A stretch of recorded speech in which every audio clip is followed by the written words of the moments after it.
আমাদের এখানে ইভিজিট হয়েছে, সরকার আমাদের জায়গা নেছে। সরকার নিলে আমাকে তো আর করার কিছু নাই। সে নেছে, সে আমাকে ন্যায্য মূল্যটা দিয়ে দেবে। সে আমাদের টাকা পয়সা না দিয়েই তারা কাজ স্টার্ট করছে।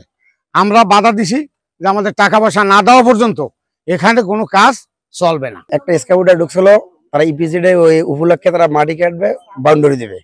সেক্ষেত্রে আমরা সকাল থেকে আইসা তাদেরকে বলছি যে আপনারা যে স্কাউটে নিয়ে আসছেন কেন? সে বলছে যে আমরা এখন বাউন্ডারি দেবো, মাটি কাটবো। বলছি এখানে মাটি কাটতে দেওয়া হবে না, কারণ এখানে আমাদের এলাকায় ঘর বাজে 150 থেকে 60টা। সেক্ষেত্রে 4 থেকে 5টা ঘরের টাকা দেওয়া হয়েছে। আর যতগুলা যাদের জমি জমা বাজে কারো একটা লোকে টাকা দেওয়া হয় নাই। সেক্ষেত্রে আমরা বলছি এখানে যতগুলা বাড়িঘর বাজে বা যাদের জায়গা জমি বাজে, সেক্ষেত্রে সম্পূর্ণ টাকা পরিশোধ না করা পর্যন্ত আমরা এখানে কোনো কাজ করে দেবো না। আমরা তো টাকা পাইলাম না, টাকা না পাইয়া আমি আমার জমি আরেকজনের দখল দিব কিসের জন্য? ঠিক আছে, টাকা পয়সা চাই, উনি সবাই দিয়ে হয়রানি। শহরে গেলে টাকা চায়, কোর্টে গেলে টাকা চায়, টাকা না দিলে তোমাকে পাস হইবে না। আমি একটা গাছের ফর্ম জমা দিছি আজকে 3 মাস। 3 মাসের মধ্যে সেটার শুনানিও আমি পাই নাই আজও পর্যন্ত। এবং আমাদের এই অত্র এলাকার কেউ একটা টাকা পয়সা আজও পর্যন্ত পায় নাই। না পাওয়ানে আজকে তারা বেকু নামাইছে। সরকার জমি নেবে, সরকারে দিতে আমরা বাধ্য। সরকার নিয়েও নেছে, আমরা দিয়েও দিছি। এখন আমাদের যে আমরা সাধারণ জনগণ, আমরা যে ন্যায্য যে মূল্যটা, যে টাকাটা আমাদের প্রাপ্য, যেটা আমাকে দেওয়ার কথা, সেটা আজও পর্যন্ত আমরা কেউই পাই নাই। আমরা ন্যায্য অধিকার চাই, মৌলিক অধিকার চাই। আমার মৌলিক অধিকার কোথায়? বাংলাদেশ গণতন্ত্রের নিয়ম আছে, মৌলিক অধিকার 5টি। আমাদের 2টি মৌলিক অধিকার, যেটি আমরা 20টি আমরা থাকবো কোথায়? বাসস্থান নিয়ে যাইতে আছে।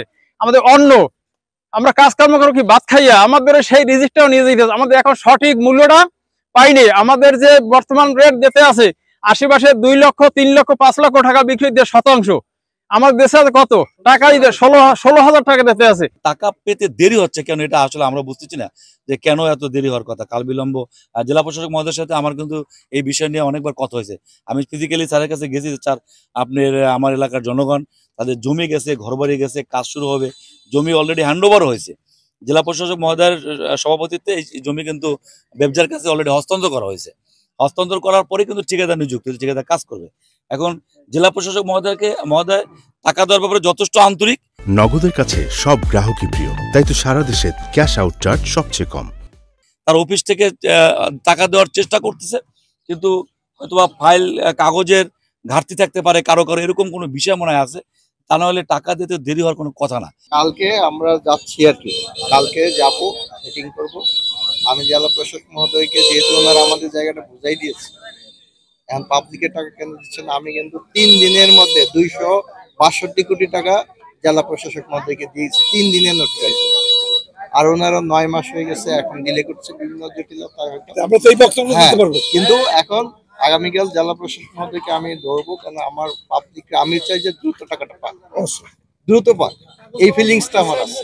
টাকা পয়সার ব্যাপার, ফলে সমস্ত কাগজপত্র চেক করে আমাদেরকে টাকা পয়সাগুলো বিতরণ করতে হয়। হুট করে টাকা পয়সা বিতরণ করতে গেলে কোনো অনিয়ম পরিলক্ষিত হলে পরবর্তীতে দায়ভার আমাদেরকে বহন করতে হবে। ফলে অধিক সতর্কতা অবলম্বন করার জন্য আমরা দেখে শুনে কাজ, এতে কোনো কাজের কোনো সমস্যা নেই। আগামীকাল সকালে আবার কাজ শুরু করবো।